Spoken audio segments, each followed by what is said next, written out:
जारी है जो 150 साल पुराना था। बहुत बहुत धन्यवाद। चलिए, बहुत बहुत धन्यवाद जी। श्री विद्युत बरन महतो जी। धन्यवाद सभापति महोदया। मैं press and registration of periodicals bill के बेहद महत्वपूर्ण समावेश और समय की मांग के अनुसार बेहद ही अच्छा कानून है और नए भारत में नया कानून बनना चाहिए।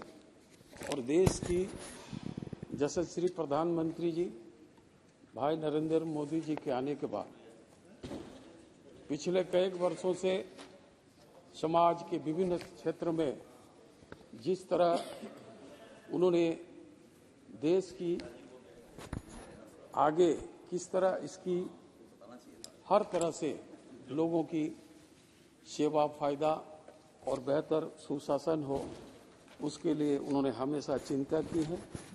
और उसी के अनुरूप आज जो ये कानून आपके बीच में लाया गया, ये बेहद ही न्याय संगत है।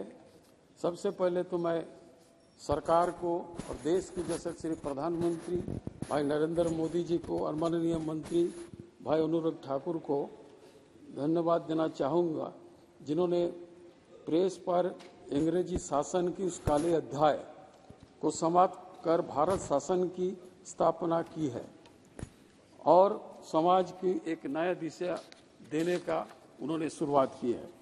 माननीय सभापति महोदय, अभी हाल ही के दिनों में हमने मिलकर रेपलिंग एंड अमेंडिंग बिल 2023 पारित किया है, जिसमें 76 पुराना और गैर जरूरी कानून को निरस्त किया है, जो आज के दौर में ये बेहद जरूरी था। मैं ये सदन को भी आदरणीय प्रधानमंत्री भाई नरेंद्र मोदी जी का प्रति पुनः आभार प्रकट करना चाहूँगा कि उन्होंने अब तक अपने 9 वर्ष की शासनकाल में रिकॉर्ड 1952 पुराने और गैर जरूरी कानूनों को उन्होंने चुन कर निष्प्रभावी कर दिया गया और समाज के भीतर में जो कानून हमेशा लोगों के विपरीत में काम होता था, समाज के विपरीत में काम होता था, उसको निरस्त करके एक नया कानून को लाने का काम किया, जिसमें देश के हित में, समाज के हित में, लोगों का हित में होता रहा। आज इससे सरकार की सिटीजन सेंट्रिक नीतियों का पता चलता है, नयापन का पता चलता है।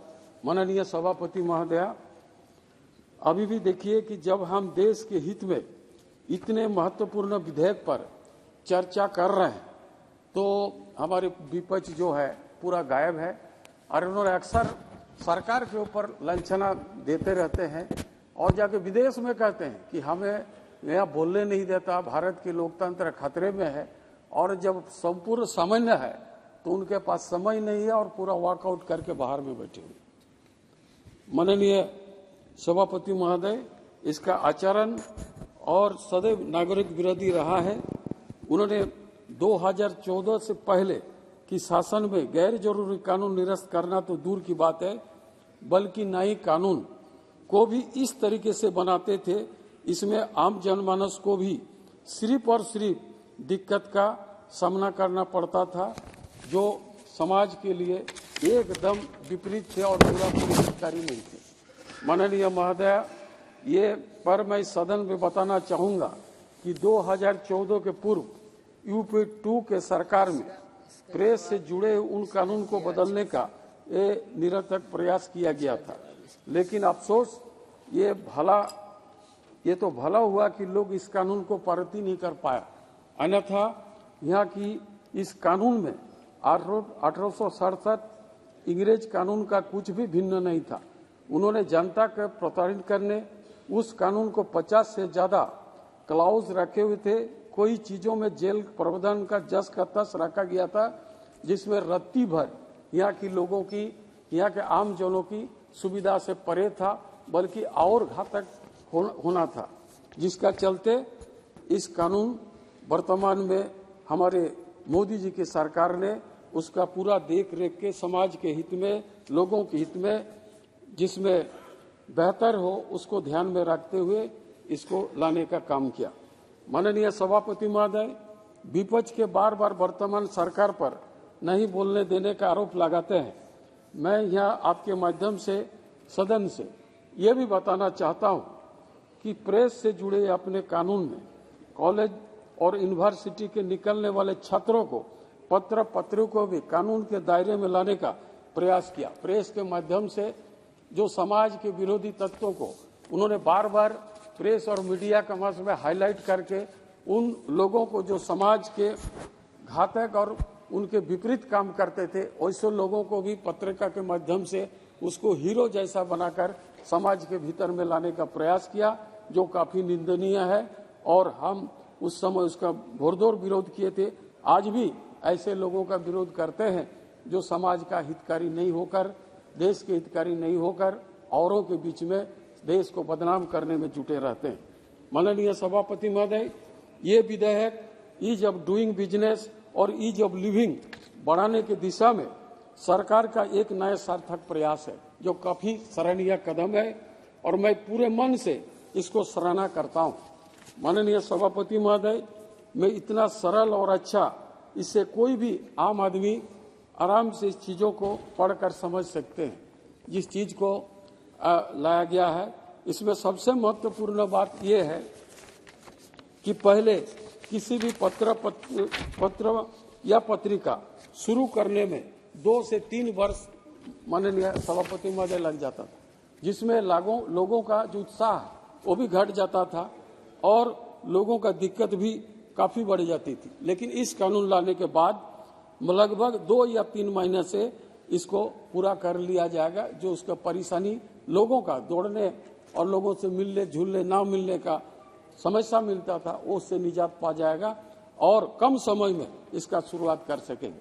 माननीय सभापति महोदय, अब अगर कोई भी नागरिक नया पत्र पत्रिका निकालना चाहता है तो उसे अधिकरण या चक्कर नहीं कटना पड़ेगा, बल्कि ये आराम से घर बैठे ऑनलाइन भी कर सकते हैं। ये भी एक सरकार के द्वारा एक बहुत बड़ा अच्छा कदम है। मैं माननीय जो सभापति महोदय, प्रिंटिंग प्रेस लिए ये भी जो विधेयक एक वरदान के समान है, क्योंकि यहाँ का बेमतलब की कंप्लायंस की निजात दे दी गई है। अब उन्हें बार बार अधिकारियों के समझ डिक्लेरेशन भरने के बजाय इंटिमिडेशन देना होगा। कर हम लोग अक्सर देखते हैं कि प्रिंट मीडिया में लगातार समाज विरोधी कई ऐसा चीजों को लोगों ने दिखाने का काम करते हैं, जो तो आम लोगों का असर पड़ता है, छोटे छोटे बच्चों में भी इसका बुरा असर देखा जाता है। तो आज हमें देखना चाहिए कि समाज को आगे ले जाने में आज हम वो दिन भी भूले नहीं। आपातकाल के समय जो हमारे इंदिरा जी के उस समय सरकार थे, उस समय किस तरह हमारे पत्रकार बंधुओं के ऊपर किस तरह बर्बरता पूर्वक कार्रवाई किए थे। आज ये बात किसी से छुपा हुआ नहीं है। मैं कुल मिलाकर मेरी नज़र में ये बहुत महत्वपूर्ण अच्छे विधेयक है। हम सौभाग्यशाली हैं कि देश के अंदर में ऐसे प्रधानमंत्री का आगमन हुआ आज़ादी के बाद, जिन्होंने समाज के हर वर्गों के लिए काम तो किया ही है, बल्कि देश की मान और स्वाभिमान को ऊंचा करने में पूरा विश्व के स्थिति पर उन्होंने कामयाब रहा। और वो दिन दूर नहीं जब भारत 2047 पर पहुंचेगा, 100 साल पूरा करेगा, तो देश के प्रधानमंत्री जी का सोच है कि नए भारत की जो निर्माण होगा और आत्मनिर्भर भारत बनेगा, वो उसके लिए उन्होंने लगातार प्रयास कर रही है। ये बात सही है कि मैं इस विधेयक को देश के विचारों को स्वतंत्रता की प्रतिस्थापित करने की दिशा में एक बहुत ही महत्वपूर्ण विधेयक मानता हूं और पूरे मन से मैं इसका समर्थन करता हूं। मैं आपके माध्यम से देश के यशस्वी प्रधानमंत्री जी भाई नरेंद्र मोदी जी की और भाई अनुराग ठाकुर जी को मैं हृदय से साधुवाद और धन्यवाद देते हुए अपना वक्तव्य का समाप्त करता हूं। जय हिंद, भारत माता की जय। धन्यवाद।